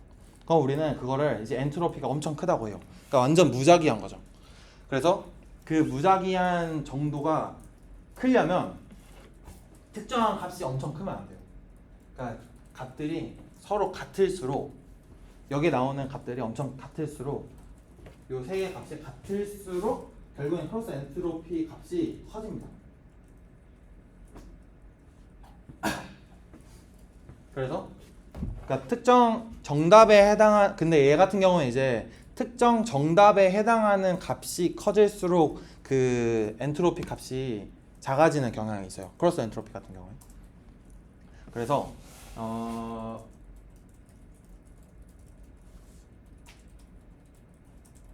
아니 오랜만에 하니까 갑자기 네, 아무튼 그래서 결국에는 이 함수를 이 크로스 엔트로피 로스를 사용하면은 이제 정답에 해당하는 확률은 커졌을 때 커지고 다른 값들이 작을 때 이 크로스 엔트로피 로스가 작아지는 거라고 생각하면 됩니다. 근데 이제 사실은 좀 크로스 엔트로피 로스를 대신해서 MSE 로스를 써도 되기는 하는데 그렇게 되면은 얘가 이제 0과 1의 사이의 값이다 보니까 로스가 생각보다 굉장히 MSE를 하면 0과 1 사이에 있는 값들끼리 MSE 하면 되게 작잖아요. 그리고 그게 그 실제로 이 로스 함수를 비주얼라이제이션 해보면 되게 약간 이런 식으로 나오거든요. 약간 그래서 저도 이게 수업에서 배웠던 건데 이런 식으로 이렇게 나와서 어떤 결과값이 여기 있으면은 이게 여기가 평평하니까 어디로 이동을 할지 몰라서 학습이 잘 안 됩니다. 아무튼 그래서 크로스 엔트로피 로스를 사용하는 게 MSE 로스를 쓰는 것보다 더 좋다고 알려져 있습니다. 근데 뭐 예를 들어서 그냥 소프트 맥스를 아예 안 쓰고 그러니까 소프트 맥스를 쓰면 확률을 변하는 거니까 소프트 맥스를 안 쓰고 얘네를 바탕으로 그리고 얘가 이제 뭐 도그가 정답이라고 하면은 얘 값은 계속 커지게끔 하고 얘는 계속 작아지게끔 하면은 사실은 비슷한 방향으로 학습이 될 수는 있습니다. 그래서 이거는 크로스 엔트로피를 사용하는 이유는 저 소프트 맥스를 사용하기 때문이고 그래서 실제로 토치에서도 크로스 엔트로피 로스 같은 경우에는 앞에 그 소프트 맥스 함수가 같이 구현이 돼 있어요. 그래서 그냥 넣어주면 요 로짓이라고 써 있는 부분을 그냥 넣어주면은 소프트 맥스 함수랑 그다음에 바이너리 클래시피케이션 크로스 엔트로피 로스를 같이 이제 통과시킨 다음에 최종 로스를 구하게 구현이 되어 있습니다. 그래서 이제 크로스 엔트로피는 당연히 이제 방금 말한 것처럼 클래시피케이션 할 때 사용할 수 있고 그리고 이제 또 여기서는 이거는 그 셈이라고 세그멘트 애니띵 논문에 있는 그림들인데 세그멘테이션이라고 해서 이제 마스크를 뽑는다고 생각을 합니다. 그래서 요 하나하나의 객체를 이제 마스크로 구별을 할 수 있는 거죠. 요때도 이제 어떤 식으로 하냐면 이미지 한 장을 넣어주면은 마스크를 뭐 예를 들어서 n개의 마스크를 구한다고 하면은 잠시만 이미지 한 장이 있으면 이 픽셀 이렇게 설명해요. 그냥 이 픽셀 하나에 대해서 이 픽셀이 어떤 클래스에 포함이 되는지를 분류한다고 생각하면 돼요. 그렇게 되면 이제 클래시피케이션 문제니까 크로스 엔트로피 로스를 사용할 수가 있는 거죠. 그런 식으로 이제 생각을 하면 될 것 같고 그리고 이제 마지막은 이제 코사인 인베딩 로스인데 얘가 이제 아까 말했던 unsupervised learning이랑 좀 관련이 있습니다.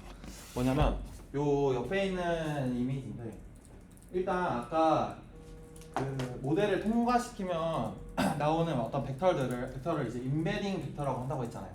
그러니까 이게 뭐냐 코사인 인베딩이라는 게 그건 인베딩을 코사인 그러니까 내적을 한 코사인 시밀러리티가 높다는 거는 이제 같은 벡터와 같은 방향을 가리키고 있는 거니까 의미론적으로 유사한 거고 반대 방향이면 아예 다른 의미인 거죠. 그리고 이제 뭐 오소고널 해가지고 0이면은 아예 관련이 없는 개념인 거고. 그래서 여기 보면은 요거는 이제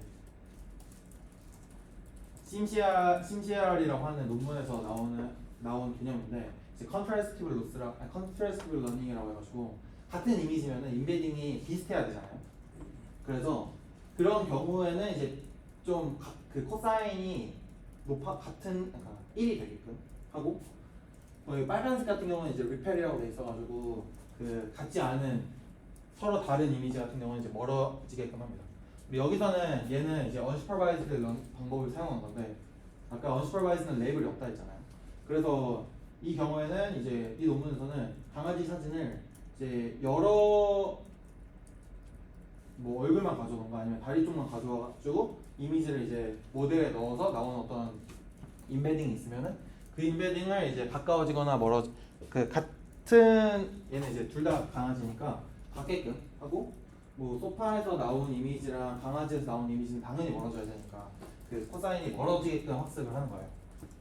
그런 식으로 해서 이제 로스를 흘려주면은 얘가 이제 아까 그 unsupervised learning의 목적이 되는 게 다양한 패턴을 찾는다고 했잖아요. 그러니까 다양한 리프레젠테이션을 찾는 방법인 거예요. 얘가 물론 이제 저 내용에 대해서는 저것도 이제 4회차에서 좀 더 자세하게 다룰 예정인데 아무튼 그런 식으로 이제 로스를 줄 수가 있습니다. 그래서 이제 크게는 요 정도 세 개 이외의 로스를 쓰는 거는 제가 아직 경험을 안 해봤기 때문에 잘 모르겠네요. 그리고 나서 이제 러닝 알고리즘인데 지금까지 이제 모델을 같이 ML 모델을 받고 모델을 데이터를 넣어주고 모델에서 나온 예측값을 이제 로스를 어떻게 흘려주는지를 봤는데 그 로스라는 게 결국에는 작을수록 좋은 거잖아요.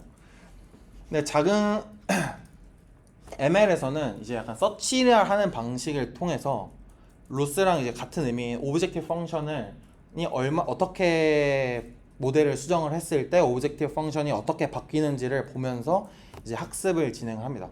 그래서 더 오브젝티브 펑션이 좋아지는 방향으로 학습을 하는데 이제 딥러닝 쪽에서는 로스는 낮아지면 낮아질수록 좋으니까 이 로스가 낮아지게끔 이제 학습을 하는 거예요. 그래서 이때 이제 나오는 개념이 이제 그레디언트 디센트이고요. 잠시만요.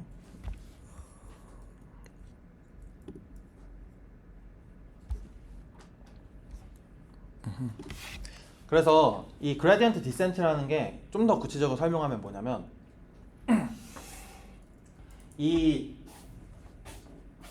요 포인트는 뭐냐면 우리가 MLP는 웨이트가 있잖아요. 그 웨이트가 결국에는 어떤 상태니까 특정한 상태에 해당하는 로스라고 생각하시면 돼요. 이 표는. 그러면은 요 상태보다 요 상태가 이제 더 좋은 숫자인 거잖아요. 그럼 얘를 어떻게 이제 계산을 하냐면 로스로부터 그레디언트 이 특정한 점에서의 그레디언트를 얻으면 그 웨이트가 이제 어떤 방향으로 학습을 했을 때 로스가 줄어드는지를 알 수가 있다고 합니다. 뭐 예를 들면은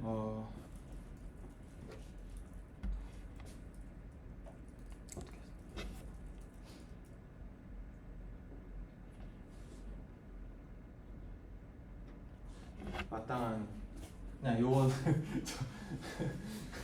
마땅한 설명 방법이 떠오르지. 근데 그냥 이걸 점으로 생각하고 이제 이 그래프의 기울기를 따라 내려가면은 결국에는 이제 특정한 점으로 이제 수렴을 하게 되고 그게 가장 좋은 상태라고 생각하시면 될 것 같아요. 근데 이제 그러면은 여기서 그레디언트라는 걸 알아야 되는데 여기서 보면은 이 점에서의 그레디언트를 보면은 이렇게 음수잖아요. 그러면은 음수인 경우에는 그 웨이트를 어디로 옮겨야 되냐면 오른쪽으로 이제 옮겨야 되죠. 그러니까 그레디언트를 빼주는 방향으로 이동을 해야 됩니다.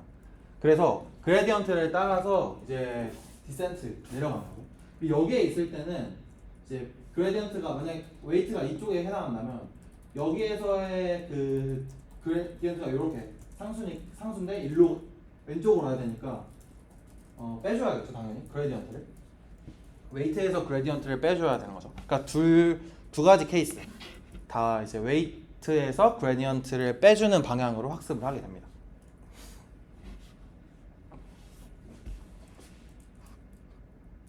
네. 근데 그럼 이제 그 그레디언트를 어떻게 계산을 하는가? 요게 좀 이제 중요한 포인트인데 딥러닝에서는 이제 백프로파게이션과 이제 체인 룰이라는 개념이 나와서 이걸 갖다가 이제 그레디언트를 계산을 하는데요. 여기 있는 요 코드는 이제 간단하게 A랑 B라는 벡터가 있고 A랑 B랑을 내적했을 때 나온 값이 이제 C거든요. 그리고 이제 C로부터 백월드라고 해서 이게 백프로파게이션 하는 건데 C에서 백월드를 하면은 그 A와 B의 그레디언트가 어떻게 되는지를 보는 겁니다. 그래서 일단 요 경우에 보면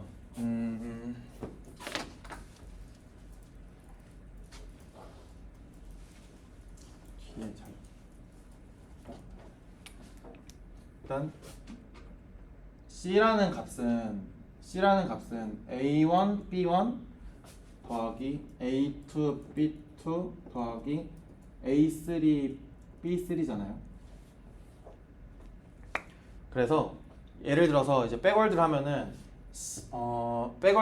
이 A랑 B에 대해서 얘네가 이제 required grade를 해놨기 때문에 얘네는 요 1, 2, 3, 4, 5, 6이 다 그레디언트를 얻게 되는데 이제 A에 있는 1이라는 숫자가 A1이라고 생각을 하면 DA1분의 DC는 B1에 해당하잖아요. 그래서 이렇게 B1 이런 식으로 그 곱해져 있는 갑자기 미분을 하고 있는데 약간 간단한 미분이니까 안다고 가정하라고 설명을 할게요. 이런 식으로 이제 계산을 할 수가 있겠죠.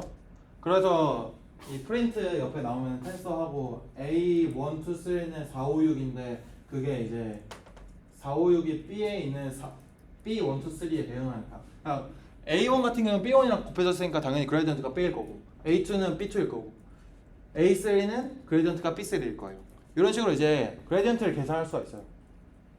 근데 얘는 이제 간단하게 요 간단한 1차원적인 개념 그레디언트를 계산을 한 거라면 이제 뒤에서 이제 체인룰에 대해서 좀 이제 설명을 하자면 체인룰 같은 경우에는 이제 함수를 여러 개를 통과시켰을 때도 이제 그레디언트를 얻을 수 있는 수학적 개념인 거죠. 개념인데 어떻게 이제 되어 있냐 이런 식으로 되어 있는데 사실 요거는 그냥 고등학교 수학이어가지고 이걸 가지고 설명하는 것보단 제가 이제 다시 한번 만들어 봤는데 일단 x가 1이고 여기는 하나 그 숫자 하나 넣었습니다. x가 이제 우리가 생각하는 입력값이어서 요 x에 대해서 그레디언트를 한번 계산할 거예요. 그리고 x에 대해서 이제 어떤 특정한 함수를 이제 연산을 하는데 요 경우에는 이제 저기 있는 코드를 이제 보면은 z는 x 플러스 b 플러스 c 이렇게 되어 있네요. 그러면 일단 요 z가 3개가 나오잖아요. 그 z를 1, 2, 3라고 할게요.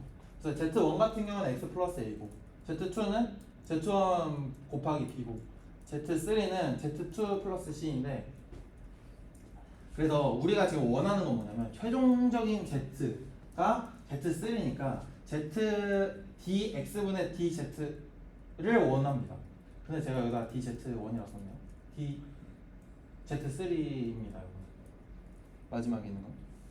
요 마지막 줄에 있는 건 dz3입니다. 그래서 그걸 어떻게 계산하냐면 우리가 이렇게 순차적으로 Z1부터 Z2, Z3를 구했잖아요. 그러면 이 다음에 이제 Z3부터 다시 Z2, Z3, Z2, Z2, Z1, Z1, DX 이런 식으로 거꾸로 이제 계산을 할 수가 있어요.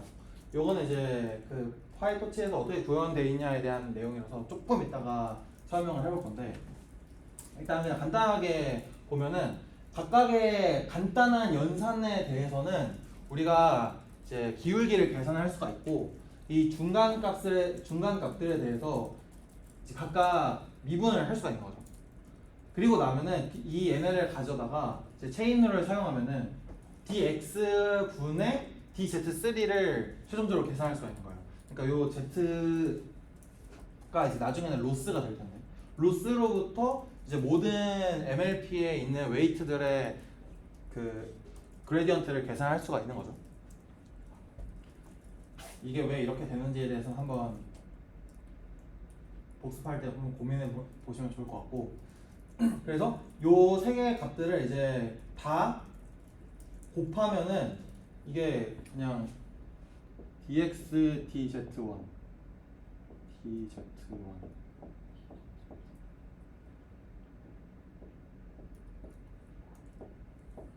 이렇게 돼 있는데 이렇게 나눠지니까 dx분의 dz2 dz3 그러니까 최종적인 dz랑 최종적인 z와 x 간의 이 기울기를 이 순차적인 미분을 통해서 계산할 수가 있는 겁니다. 그리고 얘네를 다 곱하면은 이제 최종적인 그 기울기를 구할 수가 있는 거죠. 이런 개념을 활용해서 이제 미분을 하게 됩니다.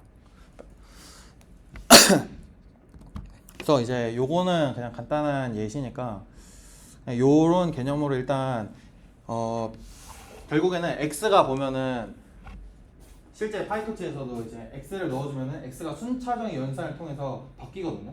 아까 우리 오늘 배운 건 이제 매트릭스 멀티플리케이션이랑 그 액티베이션 펑션을 넣는 것도 있을 텐데 액티베이션 펑션은 그것도 결국에는 이제 수학 함수이기 때문에 미분이 가능하니까 그런 이제 기본적인 연산들을 이제 각각 이제 미분을 할 수가 있고 그 미분한 거를 이제 거꾸로 다 곱해주면은 최종적으로 이제 그레디언트를 얻을 수 있다 정도만 알고 있으면 될 것 같아요. 그때 이제 체인 룰이랑 백 프로파게이션이 사용되는 거고요. 그래서 이제 이게 진짜 마지막 슬라이드인데 이제 요 백 프로파게이션을 이제 어떻게 하는가에 대한 내용입니다. 그래서 일단 기본적으로 두 가지 개념을 통해서 파이토치랑 이제 텐서플로우가 구현이 되어 있습니다.